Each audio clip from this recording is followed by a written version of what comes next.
अस्सलाम वालेकुम। उम्मीद करता हूँ आप सब खैरियत से होंगे। अच्छा, टाइटल से जैसे आपने देख लिया होगा, आज जिस टॉपिक पे बात करनी हो काफ़ी इंटरेस्टिंग है। वो ज़रा सोशल चीज़ों से हट के एक हाइपोथेटिकल किस्म की चीज़ है जिसके ऊपर डिस्कशन करनी है। बात करनी है टाइम ट्रैवल के ऊपर। सिंपल सा क्वेश्चन, पॉसिबल है या नहीं है? दो टोक जवाब दूँ, नहीं है। अब इसको डिटेल बता देता हूँ क्यों नहीं है। मैं आप समझ लें कि आप पूरी ह्यूमन हिस्ट्री की रेस देखेंगे या साइंटिफिक एक एवोल्यूशन देखेंगे ना, उसके अंदर आपको दो ही जवाब मिलेंगे।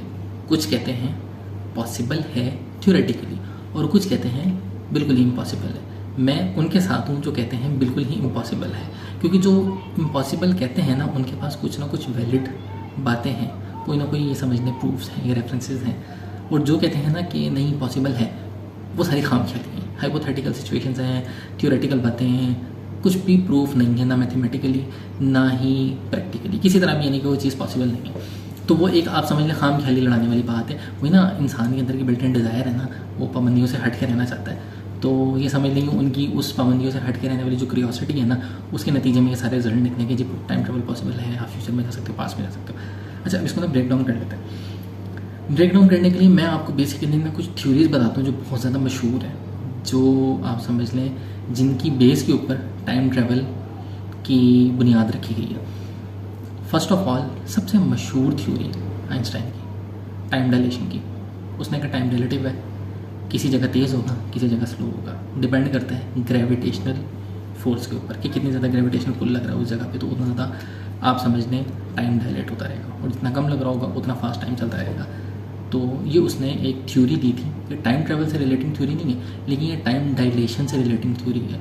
इसको मैं अभी थोड़ा सा आगे जाके एक्सप्लेन करता हूँ, अभी से मैंने आपको सरसरी उसकी डेफिनेशन बनाई है। दूसरे नंबर पे बड़ी मशहूर ग्रैंडफादर पैराडॉक्स। ग्रैंडफादर पैराडॉक्स ये कहता है, ये मेरे ख्याल से जहाँ तक ये थ्योरी है ना, ये टाइम ट्रैवल की रिजेक्शन के अंदर थ्योरी है, जहाँ तक मेरा जहन जाता है, क्योंकि इसका रिजल्ट यही बताते हैं कि भाई इस तरह तो हो ही नहीं सकता। ग्रैंडफादर पैराडॉक्स ये होता है कि आप या मैं मिसाल के तौर पे पास्ट में जाता हूँ, दादाजी को भड़का दिया पता नहीं क्यों, हो सकता है कि भाई ज़्यादा सस्ती बेच दी थी इस वजह से भड़का दिया, लेकिन भड़का दिया दादाजी को आपने, सड़ियों से फेंक दिया, गोली मार दी जाके, कुछ भी कर दिया, उनको आपने भड़का दिया। बिल्कुल आपने दादाजी को कर दिया, जिस तरह भी कर दिया। तो अब पैराडॉक्स क्या क्रिएट होता है कि अगर आपके दादा नहीं हैं तो आपके वालिद भी नहीं हैं, और अगर आपके वालिद नहीं हैं तो आप कैसे एग्जिस्ट कर रहे हो, और अगर आप एग्जिस्ट नहीं करते तो आप टाइम में पास्ट में कैसे गए। तो ये एक पैराडॉक्स क्रिएट हो जाता है कि यार अगर ये होगा तो वो नहीं होगा, और अगर वो होगा तो ये नहीं होगा। तो वो यानी कि पॉसिबिलिटीज आपस में टकरा जाती हैं कि यार या तो ये पॉसिबल है या तो वो पॉसिबल है। तो पॉसिबल वही होता है कि आप करंटली सिचुएशन में हो तो आप पास्ट में जाके कोई भी चेंज कर नहीं सकते। अगर करोगे उसके कॉन्सिक्वेंसेज होते हैं, उस कॉन्सिक्वेंसेज की वजह से करंट वर्ल्ड के ऊपर इम्पैक्ट पड़ेगा, और वो इम्पैक्ट ड्रास्टिक भी हो सकता है, या फिर और ये समझ लें ड्रास्टिक ही होगा, उसके मैं आगे जाके आपको रीज़न बताता हूँ। तो ये तो हो गया दूसरा ग्रैंडफादर पैराडॉक्स। इसके बाद और भी काफ़ी सारी थ्योरीज हैं, मैं आपको भी एक्सप्लेन करूँगा। मैंने लैपटॉप पे खोली है, मुझे सही तरह याद नहीं है, लेकिन एक थ्योरी जो मेरे हिसाब से बिल्कुल एक्यूरेट फिट बैठती है, वो है नोविकोव सेल्फ कंसिस्टेंसी प्रिंसिपल। अब ये नोविकोव मेरे ख्याल से कोई साइंटिस्ट था, रशियन साइंटिस्ट था जहाँ तक मेरा ख्याल है। उसने प्रिंसिपल बताया सेल्फ कंसिस्टेंसी का कि अगर बिल्कुल for the sake of argument आप पास्ट के अंदर ट्रैवल करते हो, पास्ट में गए, आप जाके दादाजी को मारना चाहते हो या आप कोई भी इवेंट होने से रोकना चाहते हो, तो आप नहीं कर सकते। यूनिवर्स के लॉज आपको बाउंड करेंगे या आपके लिए ऐसे सिनेरियोज क्रिएट करेंगे या फिर ऐसी रियलिटीज़ क्रिएट करेंगे कि आप वो काम कर ही नहीं सकते। क्यों? उसकी रीज़न ये है कि वो काम करने से टाइम के अंदर एनॉमली होनी थी और रिजल्ट कुछ और निकलना था जो कि प्रेजेंट टाइम में चल रहा है।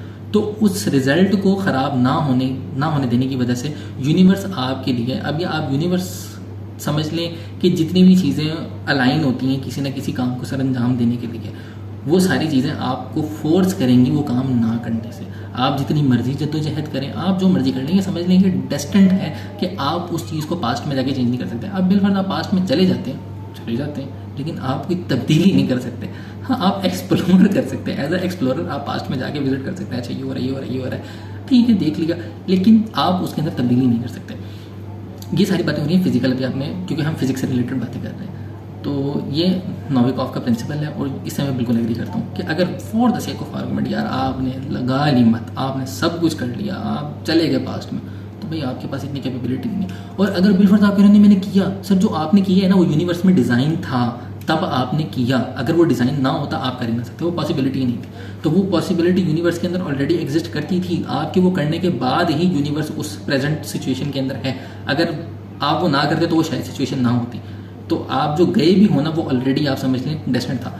तो इस वजह से ये जो प्रिंसिपल है मुझे कुछ समझ आता है, उसकी थ्योरी मुझे समझ आती है। उसके बाद ओवरऑल एक जो आप समझ लें स्टेटमेंट दी जाती है कि टाइम ट्रैवल फ्यूचर में पॉसिबल है, पास्ट में पॉसिबल नहीं है। अब इसको थोड़ा सा देख लेते हैं कि किस तरह। अब जो कहते हैं ना कि फ्यूचर में पॉसिबल है, वो इस सेंस में कहते हैं कि देखो पास्ट में आप जाओगे तो उसमें वो क्या कहते हैं कॉजेलिटी क्रिएट होंगी। अब कॉजेलिटी आप समझ लें कि उसकी वजह से कुछ ऐसी चीज़ें क्रिएट होंगी जो कि नहीं होनी चाहिए तो, और उनके होने से डिफरेंट रियलिटीज़ बन जाएंगी। तो उसको आप समझ लो कि वो हो ही नहीं सकती, उन्होंने वैसे निकाल दिया। तो पास्ट में जाना उन्होंने इस तरह कैंसिल किया, जैसे नोविकॉफ प्रिंसिपल है उस तरह आप समझ लो उनको उन्होंने बिल्कुल कैंसिल कर दिया कि आप पास्ट में जाके कुछ भी नहीं कर सकते। तो जब आप कुछ कर ही नहीं सकते तो पास्ट में टाइम ट्रेवल कर ही नहीं सकते, सिंपल सी बात है। आप इसको इस तरह समझ लें कि जो थ्योरीज का ओवरऑल एक निचोड़ निकाल के कहते हैं ना, वो ये कहते हैं पास्ट में टाइम ट्रेवल पॉसिबल नहीं है, फ्यूचर में पॉसिबल है। पास्ट में क्यों पॉसिबल नहीं है, उसकी सिर्फ एक ही रीज़न है कि पास्ट में जाने से एनॉमलीज क्रिएट होंगी और टाइम डिस्टॉर्ट होगा और अलग रियलिटीज़ बन जाएंगी। तो उसको ख़त्म करने के लिए उन्होंने सिंपल सी बात की है कि पास्ट में टाइम ट्रेवल पॉसिबल नहीं है, फ्यूचर में वो कहते हैं पॉसिबल है।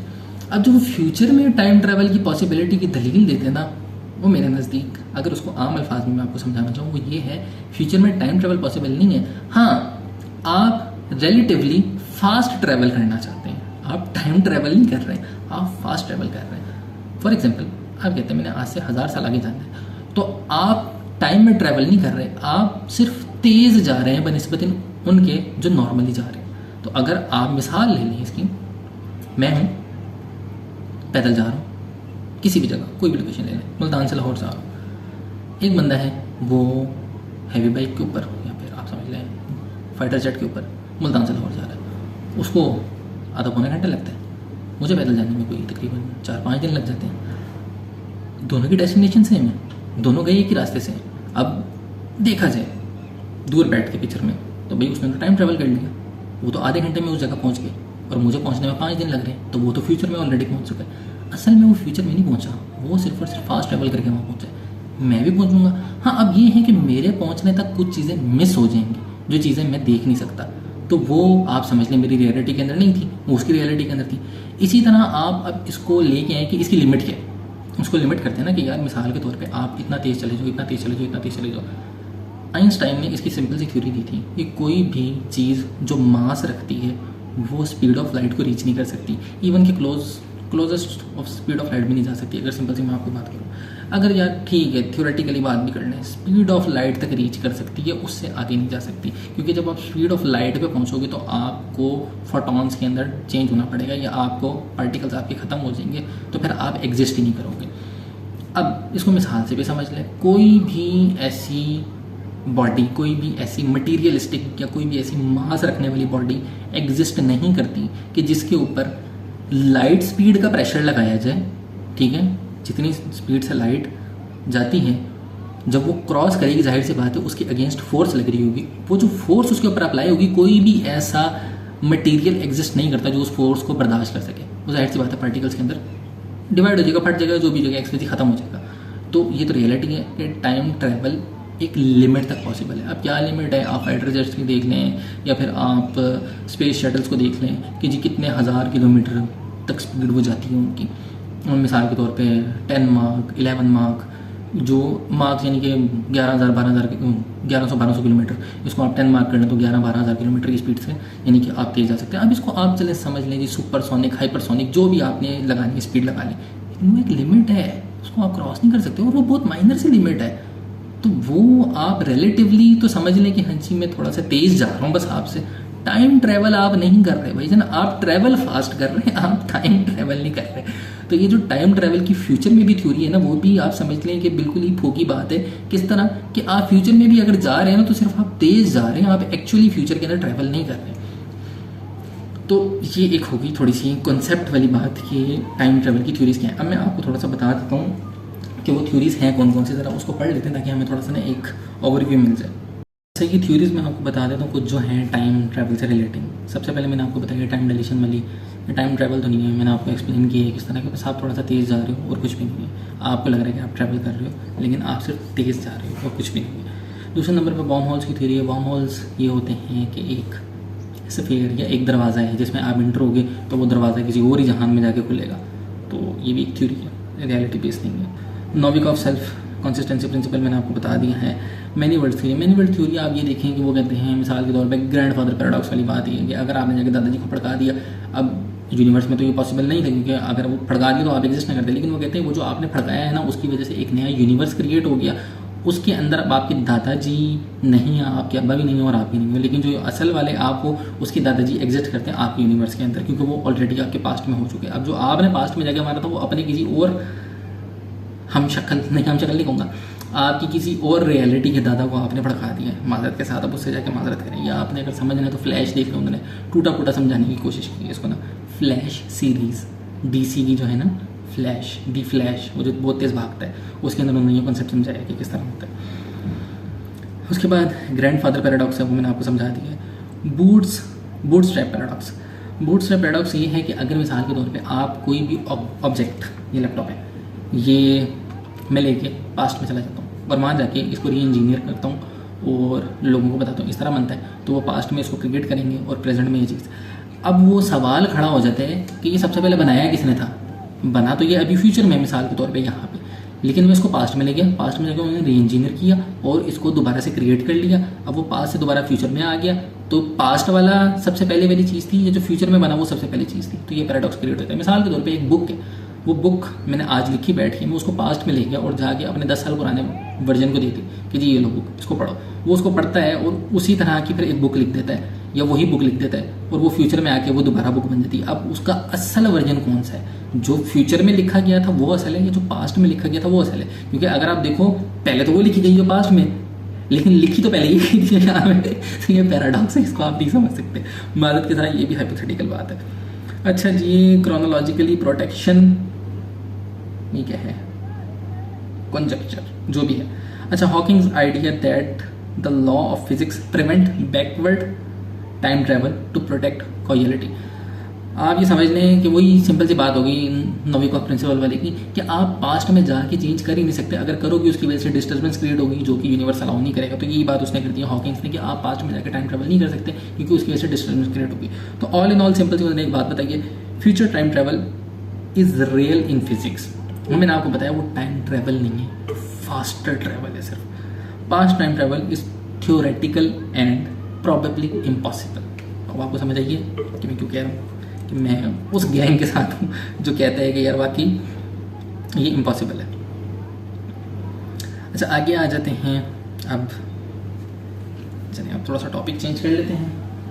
इन सारी थ्योरीज को ना हम ज़रा रिलीजियसली देख लेते हैं कि रिलीजन इन चीज़ों के बारे में क्या कहता है। Time travel, time dilation, wormholes, black holes कह रहा हूँ, ये जितनी भी आपकी टाइम ट्रैवल की चीज़ें इनके बारे में रिलीजन क्या कहता है। एक सूरत है सूरतुल कहफ, उसके अंदर टाइम डायलेशन और वॉर्म होल का अगर आप रेफरेंस लगा के देखें तो वो वहाँ पे फिट इन बैठता है। किस तरह फिट इन बैठता है मैं आपको समझाता हूँ। पहले नंबर पे असहाबे कहफ का जिक्र है, उसमें टाइम डायलेशन की थ्योरी अगर आप फिट करना चाहें तो वो होती है। उसको तो हम मौज़ा ही कहेंगे, जाहिर सी बात है, क्योंकि हमारी सोच समझ अकल से बालातर चीज़ है वो, और करंटली साइंस की भी अकल से बालातर चीज़ है वो। साइंस उसको ना प्रैक्टिकली प्रूव कर सकते हैं ना थ्योरेटिकली प्रूव कर सकती है। टाइम डायलेशन क्या? अब टाइम डायलेशन जो है वो जैसे आइंस्टाइन ने अपनी थ्योरी दी थी कि जहाँ पे ग्रेविटी ज़्यादा होगी वहाँ पे मास ज़्यादा होगा और उसकी ग्रेविटेशनल पुल की वजह से टाइम बेंड कर देगा और टाइम स्लो चलेगा।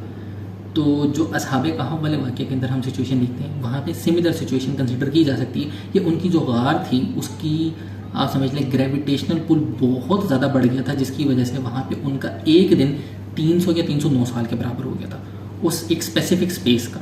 बाकी सारी जगह नॉर्मल चल रही है लेकिन उस जगह ग्रेविटेशनल पुल इतना ज़्यादा लग रहा है कि वहाँ पे टाइम डायलेट होकर ऊपर आया दोबारा, तो वो उनके लिए तो एक दिन कंसिडर हुआ था लेकिन रियलिटी में वो 300 या 309 साल हो गए थे। ये चीज़ उन्होंने थोड़ी सी कोशिश की है मूवी के अंदर प्रेजेंट करने की। मूवी तो खैर थोड़ी सी इससे अलग हो जाती है। इंटरस्टेलर उसके अंदर आप देखेंगे ना, अगर आपने मूवी नहीं देखी तो भाई मैं आपको रेकमेंड करूँगा कि जाके देखें। तो वो मूवी के अंदर जब आप देखेंगे, जब वो जाते हैं एक ब्लैक होल के पास प्लेनेट होता है, उसके ऊपर से उन्होंने डाटा रिसीव करना होता है, वहाँ पे उन्होंने अपना एक एस्ट्रोनॉट भेजा होता है जो कि वहाँ के सैंपल्स लेने किया होता है। अब जब वो उनके सैंपल्स इकट्ठे करने जाते हैं ना उस एस्ट्रोनॉट के, जब वो उस प्लेनेट के ऊपर लैंड करते हैं, उस लैंड करने से पहले उनकी जो प्लानिंग होती है उसमें वो बताते हैं कि भाई अगर हम उस प्लेनेट पर जाएंगे तो वो ब्लैक होल के इतना नज़दीक है कि उसकी ग्रेविटी बहुत ज़्यादा है, तो जिसकी वजह से टाइम डायलेट हो जाता है। तो डायलेट होने की वजह से वहाँ पे तो टाइम नॉर्मली चलेगा, लेकिन यहाँ पे टाइम वो लगेगा इतनी देर हो गई है। अब ये वही टाइम डायलेशन रिलेटिविटी वाली बात आ गई है। तो वो बताते हैं कि वहाँ पे गुजारा हुआ 1 घंटा दुनिया के 23 साल के बराबर है। तो वो तकरीबन वहाँ पे 1 घंटा गुजार के आते हैं, या 1 घंटे से थोड़ा ज़्यादा गुजार के आते हैं, और यहाँ पे 23 साल से ऊपर का अर्सा गुजर जाता है। तो ये वहाँ उन्होंने टाइम डायलेशन प्रेजेंट की है इस सेंस में कि आप समझ सको कि यार कि किस तरह पॉसिबल है। तो उन्होंने बताया कि यार ये देखो, अगर इस तरह आप एक प्लैनेट पे जाओ जो ब्लैक होल के करीब हो, वहाँ पे ग्रेविटेशन फोर्स इतनी ज़्यादा लग रही हो, तो आपकी नज़र में तो घंटा ही गुजरा है, लेकिन जब आप वापस पहुँचे तो पीछे वाला बंदा 23 साल बुढ़ा हो गया। तो ये उन्होंने एक टाइम डायलेशन का बताया था। और थोड़ा सा आगे अगर आप थोड़ा और जाओ तो जब वो ब्लैक होल के पास से गुजरते हैं, एक जिसको आप कहें कि स्लिंग शॉट की तरह ताकि निकलें, उनका फ्यूल ख़त्म हो जाता है, तो वो उस फ्यूल को बचाने के लिए उसकी ग्रेविटी को यूज़ करते हुए उसके कर्व के साथ साथ मुड़ते हैं और एकदम से यूँ करके छोड़ते हैं और वो निकल जाता है और वो खुद ब्लैक होल में चले जाता है। खैर ये बहुत लंबी एक अलग डिबेट है, इसको किसी और टाइम करेंगे। सिंपल थ्योरी में समझा रहा हूँ कि टाइम डायलेशन मूवी में किस तरह प्रेजेंट की है, और अगर आप उसको कुरान के अंदर से निकालना चाहें तो वो असहाबे कहफ के वाक़े के अंदर है कि टाइम डायलेशन हुई थी। अब आ जाते हैं, अभी इसके ऊपर मैं बाद में बात करूँगा कि ये पॉसिबल है या नहीं है, इसको किस तरह अचीव किया जा सकता है, किस तरह नहीं किया जा सकता, ये बातें बाद में करते हैं। पहले सिर्फ उसको ऊपर से सतही तौर पर पढ़ते। दूसरे नंबर पे हज़रत खज़र और हज़रत मूसा का वाक़या। अब इसको खज़र और मूसा कह लें आप, या फिर खिज़र और मूसा कह लें, दोनों नाम लिए जाते हैं हज़रत खिज़र के। अब जो ज़्यादातर मेजॉरिटी कहती है कि खिज़र गलतुल आम है, असल वर्ड खज़र है, तो ठीक है जी, हम खज़र ही कह लेते हैं। हज़रत खज़र और हज़रत मूसा का वाक़या, उसमें वॉर्म होल का कॉन्सेप्ट है या पोर्टल का कॉन्सेप्ट है। वॉर्म होल या पोर्टल आप लगा लेंगे जी, उस टाइम वहाँ पे पानी के अंदर खुलता है एक, उसमें से मछली गुजर जाती है और उसी रास्ते में से वो होते हुए जाते हैं और वो किसी और डायमेंशन में या किसी और टाइम में पहुँच जाते हैं जहाँ पे वो हज़रत खज़र से मिलते हैं। हज़रत मूसा अलैहिस्सलाम, हज़रत मूसा अलैहिस्सलाम जब हज़रत खज़र से मिलते हैं तो फिर वो कुछ ऐसी एक्टिविटीज़ परफॉर्म करते हैं जो कि अगर आप ग्रैंड फादर पैराडॉक्स की नज़र देखो तो वो एनॉमली क्रिएट कर रहे हैं, और अगर आप हॉकिंस के प्रिंसिपल की तरफ से देखो तो तब भी एनॉमली क्रिएट कर रहे हैं। वो चीज़ें नहीं होनी चाहिए। अब मैं एक चीज़ आपको क्लियर करता रहता हूँ जिससे ना आपकी आसानी हो जाएगी। देखिए, इंसान अगर हम जैसा इंसान जो भी है वो टाइम ट्रैवल करता है और जाके बिल फर्ज for the sake of argument कोई चेंजिंग करता है, तो उसकी वजह से जो करंट यूनिवर्स है उस पर बहुत ज़्यादा बड़ा इफेक्ट पड़ेगा, हो सकता है ख़त्म ही हो जाए। लेकिन जिसने इस सब चीज़ को क्रिएट किया, जो इसका क्रिएटर है, उसको तो हर एस्पेक्ट का पता है। तो अगर वो कहीं जाके बैकवर्ड फाइन ट्यूनिंग कर दे, कोई चीज़ चेंज कर दे या किसी से करवा दे तो कोई फ़र्क नहीं पड़ेगा। मिसाल के तौर पे मैंने कोई चीज़ डिज़ाइन की है, मैंने कोई चीज़ बनाई है, उसके पार्ट्स हैं काफ़ी सारे मुख्तलिफ, उसको मैंने समझे 100 पार्ट्स के अंदर 100 मुख्तलिफ हिस्सों के अंदर। मिसाल के तौर पर CD70 बाइक है, उसके कितने सारे पार्ट्स हैं। अब जिसने उसको इंजीनियर किया है ना, अगर वो उसका कोई पार्ट रिमूव करके उसकी जगह कोई दूसरा पार्ट लगा देना और उसको पता है कि ये चेंज करने से कोई फ़र्क नहीं पड़ेगा, तो वो कर सकता है। लेकिन अगर एक आम बंदा वो करने की कोशिश करे, उसकी वजह से हो सकता है बाइक फट ही जाए। तो आप इसको समझें कि जिसने बाइक बनाई थी उसको तो पता है कि यार अगर मैं ये वाला पार्ट हटा के ये वाला पार्ट लगाऊंगा, दोनों का काम तो सेम ही है, दोनों आउटपुट सेम देंगे, रिजल्ट में कोई डिफरेंस नहीं आएगा, तो वो ये कर सकते हैं। लेकिन अगर एक बंदा जिसको पता ही नहीं है कि बाइक किस तरह वर्क करती है और वो जाके उसके अंदर फिट करने की कोशिश करेगा ऊपर, तो हो सकता है बाइक में धमाका हो जाए और वो बाइक साथ फट जाए। तो ये आप समझें कि जो हज़रत खज़र ने किए थे ना सारे काम, तो वो उन्होंने किए थे अल्लाह ताला के कहने के ऊपर। अल्लाह ताला ने उनको कमांडमेंट्स दी थी, इसलिए उन्होंने हज़रत मूसा को कहा था कि जो मैं जानता हूँ तुम नहीं जानते, तो मेरे से इस मामले में बहस ना करना और ना ही मेरे से पूछना। लेकिन हज़रत मूसा बार बार उस चीज़ को रिकॉल कर रहे थे। तो तीसरी दफ़ा उन्होंने कह दी कि मैं तुम्हें रियलिटीज़ बताता हूँ कि मैंने ये क्यों किया था, क्योंकि मुझे डिवाइन नॉलेज दी गई थी अल्लाह ताला की तरफ से कि ये होगा, इसको ये करके प्रिवेंट कर दो, इससे कोई एनॉमली क्रिएट नहीं होगी। तो सिर्फ और सिर्फ एक सिचुएशन है जिसमें आप पास्ट में जाकर चेंजिंग्स कर सकते हो, और वो तभी हो सकती है कि अगर आप क्रिकेटर। तो अल्लाह ताला के लिए ये चीज़ पॉसिबल है। अल्लाह ताला अगर किसी इंसान से करवाना चाहे तो पॉसिबल है, अदरवाइज इसकी पॉसिबिलिटी जीरो नॉट है। अगर आप जो मर्जी करके bill for the sake of argument आपकी बात मान भी लेते हो कि आप कर लेते हो, तो आप कुछ भी नहीं कर सकते, जो कि मैंने आपको बताया नोविकोव प्रिंसिपल से। इसलिए मैं इतना ज़्यादा इत्तफाक रखता हूँ कि वो काफ़ी ज़्यादा लॉजिकल बेस के ऊपर, और जो कि रिलीजन को भी सपोर्ट करता है। दूसरे नंबर पे ये हो गया। अब असहाबे कहाँ वाली बात कर लेते हैं, टाइम डायलेशन से। टाइम डायलेशन क्या इंसान कर सकता है या नहीं कर सकता? उसकी सिंपल सी बात है कि भाईजान आप नहीं करते, इन्वायरमेंट क्रिएट होता है जो टाइम डायलेशन करता है। आप जो मर्जी कर लें, आप टाइम को डायलेट नहीं कर सकते। सिर्फ और सिर्फ ग्रेविटेशनल पुल और ग्रेविटी को आप हार्नेस कर नहीं सकते हो। इंटरस्टेलर मूवी का कोर कॉन्सेप्ट यही है कि वो जो धोखा उसको देता है कूप को कि आप चले जाओ, मैं यहाँ पीछे ग्रेविटी को हार्नेस करने का तरीका निकालो, तो भैया आप ग्रेविटी को हार्नेस नहीं कर सकते। ग्रेविटी कोई ऐसी चीज़ ही नहीं है जिसको आप किसी पावर की तरह हार्नेस करके उसको यूज़ कर सको। जैसे सूरज से आती है ना सोलर रोशनी, रेज आती है, उसको आप हार्नेस कर लेते हो और अपने घर की बिजली चलाते हो। तो ग्रेविटी इस तरह की कोई चीज़ नहीं है जिसको आप किसी चीज़ में स्टोर कर लो और फिर वहाँ वजन क्रिएट हो जाए और फिर वहाँ से आप टाइम को डायलेट कर दो। नहीं भेजिए, आपके इख्तियार में क्या, ये किसी के भी इख्तियार में नहीं है। ग्रेविटी टाइम से बिल्कुल अलग वर्क करती है। ग्रेविटी बल्कि टाइम को बेंड कर देती है। तो इसको समझें कि आप ग्रेविटी को हार्नेस नहीं कर सकते तो आप टाइम डायलेशन क्रिएट नहीं कर सकते। हाँ, आप टाइम डायलेशन से गुजर सकते हैं अगर आप उस इन्वायरमेंट में किसी तरह पहुंच जाएं। अब इसको अगर मैं ओवरऑल कंक्लूड करूं, time travel, time dilation, wormholes, सारी चीज़ें तब पॉसिबल हैं अगर क्रिएटर इंटरवीन करे और वो काम करवाए। अगर क्रिएटर इंटरवीन नहीं करता और वो काम नहीं करवाता तो ये कोई भी चीज़ पॉसिबल नहीं है। तो उम्मीद है आपको थोड़ा बहुत ये कॉन्सेप्ट समझ आ गए होंगे, थोड़ी सी आपके लिए आसानी हो जाएगी अब समझने के लिए कि आपने इन चीज़ों को किस तरह देखना। अच्छा, अब एक और चीज़ आते जाते हैं, साइंस जो बहुत ज़्यादा स्केप लेती है ना, बहुत ज़्यादा स्केप लेती है। मैं कहूँगा जहाँ साइंस फंसती है ना वहाँ वो ये काम करती है। साइंस फंसने से मुराद जहाँ पे साइंटिस्ट आके उनकी अकल जवाब दे देती ना, वहाँ पे वो ये वाला पैतरा खेलते हैं, वहाँ पे ये वाला कार्ड प्ले करते हैं। साइंस जहाँ पे फंसती है ना, वो वहाँ पे ये वाला कार्ड प्ले करती है कि अगर हम ये वाला काम, कोई भी काम आप एग्जांपल ले लें, अगर इन्फिनिट नंबर ऑफ टाइम करें तो एक ना एक दफ़ा ये बिल्कुल ठीक हो जाएगा। जैसे उन्होंने बहुत बड़ी मशहूर मिसाल बनाई है कि अगर आप 100 बंदरों को एक कमरे में बंद करो और उनको कंप्यूटर दे दो और उनको पेन और कॉपी दे दो, तो चलो पेन और कॉपी निकाल के दो, कंप्यूटर के ऊपर टाइपिंग कर रहे हैं वो सिर्फ, और उनको आप इन्फिनिट टाइम दे दो, यानी कि टाइम उन्होंने हटा दिया, इन्फिनिट टाइम दे दो, तो एक ना एक उसके अंदर प्रोबेबिलिटी ऐसी आएगी कि वो जितनी भी शेक्सपियर ने अपनी वो शायरी लिखी है या फिर जितनी भी किताबें लिखी है ना, वो total same to same word by word वैसी की वैसी बंदर लिख लेंगे। मतलब ना ही समझें, सीधा यानी कि साइंस जहाँ स्केप लेना चाहती है वहाँ इन्फिनिटी फिट कर देती है कि यहाँ इन्फिनिट है, यहाँ इन्फिनिट है। ब्लैक होल के अंदर मास डेंसिटी इन्फिनिट है। अच्छा जी, उसके बाद जी यूनिवर्स ये इन्फिनिट है। अच्छा जी, आप किसी और चीज़ की बात करोगे वो इन्फिनिट है। जहाँ पे उसको नहीं मिलता वहाँ इन्फिनिट है। फिर उसके बाद अगर यही चीज़ उनको रिलीजियसली बताई जाए तो वो भागते हैं। जब आपको बताया जाता है कि यार देखें अल्लाह ताला जो हमारा क्रिएटर है वो इन्फिनिट है, वो हमेशा से हमेशा रहेगा। ये तो सिंपल सा आपको एक और कॉन्सेप्ट यार देखें हमें बचपन में बताया गया था, कुल हुवल्लाहु अहद अल्लाहु समद लम यलिद वलम यूलद वलम यकुल लहू कुफुवन अहद। यानी जो हमने बचपन में पढ़ के समझ ली थी बात कि वो हमेशा से हमेशा रहेगा, साइंस आज बता रही है कि इन्फिनिट होता है। लेकिन साइंस इस चीज़ को एक्सेप्ट नहीं करना चाह रही कि वो गॉड की एग्जिस्टेंस होती है जो इन्फिनिट होती है। उसके अलावा जितनी भी क्रिएशन है वो सारी फाइनाइट है, जो कुरान में डायरेक्टली बताती है कि हर जी रूह को मौत का मजा सकता है। जितनी भी लिविंग थिंग्स, जितनी भी क्रिएशन है उसने मरना है। जितनी भी क्रिएशन है उसने मरना है, उसने ख़त्म होना है। उसके बाद उसको जो मिलता है वो एक अलग बहस है, लेकिन ख़त्म। तो उनके लिए वो एक फुल स्टॉप पॉइंट है। ज़्यादा माजरत बीच में असल में कॉल आ सकती है। मैं मोबाइल पे रिकॉर्डिंग कर रहा हूँ, मैं स्पेशल इक्विपमेंट तो है नहीं इस पर मैं रिकॉर्डिंग करूँ। तो खैर बाद में ये कर रहा था कि साइंस जब आपको कहती है कि फेथ रखो तो आप साइंस की बात बिल्कुल सर आँखों पे मान लेते हैं। लेकिन जब कोई रिलीजियस बंदा आपको कहता है कि यार ईमान रख, तो आप कहते हो ये कौन सी बातें कर रहे हो, हवाई बातें, कोई लॉजिकल बात करो जिसके पीछे कोई सबूत हो, कोई दलील हो।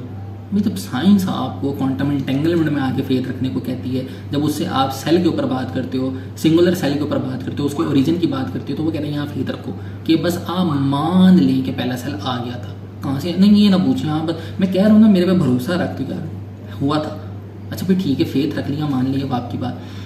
फिर ये वाली बात भी होगी। इसके बाद जो मैंने आपको बताया ऑब्जर्वर इफेक्ट, वो कहते हैं जी जो आपका इलेक्ट्रॉन है वो वेव फॉर्म के अंदर होता है, वो सॉलिड फॉर्म में होता ही नहीं है। वो जब सॉलिड फॉर्म में या पार्टिकल फॉर्म में आता है जब आप उसको देखते हो, अच्छा ये, तो फिर वो कहते हैं अच्छा एक मिनट में रुक जाओ अब बताओ क्या करना है। यानी कहते हैं रियलिटी एग्जिस्ट ही नहीं करती जब तक कोई उसको ऑब्जर्व ना करे। जैसे ही आप ऑब्जर्व करते हो रियलिटी एग्जिस्ट करती है। वो कहते हैं कि मान लो जो हम कह रहे हैं हमारे पास कोई प्रूफ नहीं है लेकिन यकीन रख, भरोसा रख। तो यार जब कोई रिलीजियस बंदा ये बात करता है तो ये जितने भी साइंस के पुजारी हैं या साइंस की प्रैक्टिस करने वाले हैं तो वो उसकी बात को ऐसे फेंकते हैं कि यार तू तो कोई हवाई बातें कर रहा है। और जब साइंस उनको कहती है कि यार फेथ रख, तो वो कहते हैं ठीक है। जब साइंस कहती है बिग बैंग हुआ था, भाई कैसे हुआ था? यार मैं भरोसा रखता, मैं कह रहा हूँ हुआ था। वो भाई कैसे हुआ था जी? वो एक नुक्ता था, उस पर इनफाइनाइट उसकी डेंसिटी थी, उसका मास था, तो वो एक्सप्लोड हुआ। तो कैसे? कोई थ्योरेटिकल बात है इसकी? कोई थ्योरी है आपके पास? नहीं, थ्योरी में भी पॉसिबल, प्रैक्टिकल तो पूछो ही ना। तो भाई फिर आप भी फेथ ही रख रहे हो ना। तो साइंस में और रिलीजन में इन पॉइंट्स पे फर्क कहाँ आता है? सिंपल सी बात है, एग्जिस्टेंस ऑफ गॉड की जब बात करते हैं ना, साइंस भी आपको फेथ पे लाके छोड़ती है, रिलीजन भी आपको फेथ पे लाके छोड़ता है। लेकिन आप क्यों साइंस के पीछे भागते हो? वो आपको वक्त के साथ साथ चीज़ें करके दिखा रही है और आप इंप्रेस होते रहते हो। रिलीजन आपको कितने हज़ारों साल पहले चीज़ें करके दिखा गया, लेकिन मसला सारा ये है ना, रिप्रेजेंटेशन। चलिए मैं आपसे आपकी बात को फर्स्ट कर देता हूँ। आपसे मुराद वो लोग जो ये कहना चाह रहे हैं कि भाई साइंस को मानने की वजह ये है, या साइंस की बातों में बिलीव करने की ज़्यादा वजह ये है कि वो कम से कम लॉजिकल आर्ग्यूमेंट्स तो देते हैं, उनकी बातें लॉजिकल होती हैं, वो प्रेजेंट कर देते हैं अपना आर्ग्यूमेंट, कोई अपनी स्ट्रॉन्ग दलिल दे देते हैं। रिलीजन वाले देते नहीं। जो मैं आपकी बात से बिल्कुल एग्री करता हूँ कि रिलीजन जिन लोगों ने प्रेजेंट की है ना, बड़ा बोझ करके की है। अगर उन्होंने सही रिप्रेजेंटेशन की होती तो पॉसिबिलिटी है कि बहुत सारे लोग इस चीज़ को मान भी जाते हैं। और आप इस चीज़ से अंदाज़ा लगा लें कि जो वाकई ही तरह अकल शोर रखने वाले साइंटिस्ट होते हैं, जब वो कुरान को स्टडी करते हैं और रिलीजन को जब वो रिलीजन को प्रॉपर स्टडी करते हैं ना, तो वो एट द एंड इस चीज़ को बिलीव, यानी कि वो अक्सर ईमान ले आते हैं। बहुत सारे साइंटिस्ट हैं जिनकी मिसालें हैं, खासतौर पे चाइना के बहुत सारे साइंटिस्ट हैं, क्योंकि वो ज़रा दिमाग खपाने में बहुत आगे होते हैं। तो वो एट द एंड इस चीज़ पे कंक्लूजन में पहुँचते हैं कि हाँ यार वाकई मैटर होता है, इस तरह गॉड की एग्जिस्टेंस है, एक बीइंग है जो इस सारे निज़ाम को चला रही है और वो अल्लाह ताला है। लेकिन साइंस भाग रही है, जितने मर्जी भाग ले। अच्छा, अब जाते जाते एक और चीज़ मैं थोड़ा सा ना मैसेज कन्वे कर दूँ साहिल अदीम साहब को ना। वो मैं आपको सिंपल करके बताता हूँ कि उनका जो जिस चीज़ से मैं एक थोड़ा सा, आप समझ लें इख्तलाफ भी ना समझे, जिस चीज़ से मुझे थोड़ी सी रिजर्वेशन है उनकी, वो ये है कि वो हर चीज़ को साइंस से प्रूव करने में लगे हुए। यार वो नहीं करनी यार, हर चीज़ साइंस से प्रूव। आपने साइंस से प्रूव कर दी तो आपकी गॉड का जो आपके मोजज़े का दावा है वो ख़त्म हो जाएगा। आप वसल्लम मिराज पे गए थे जिसको साइंटिफिकली प्रूव करके थे, वो भाई क्यों करनी scientifically prove? Why do you need that? किसको आपने साइंसदान को प्रूव करना है? भाई साइंसदान तो खुद बिलीफ के ऊपर चल रहा है और आप उसको प्रूव करने में लगे कि नहीं यार मैं आपको इसको साइंटिफिकली प्रूव करके दिखाता हूँ कि मिराज किस तरह होती है। You never gonna do that, possible ही नहीं है। अगर पॉसिबल होता तो वो मौजज़ा ना होता। सेम ऐसे जी वो शकुल कमर हो गया था, चांद स्प्लिट हो गया था, नहीं हम इसको हमने साइंटिफिकली प्रूव करना है, हम इसको ग्रेविटेशन लेंगे।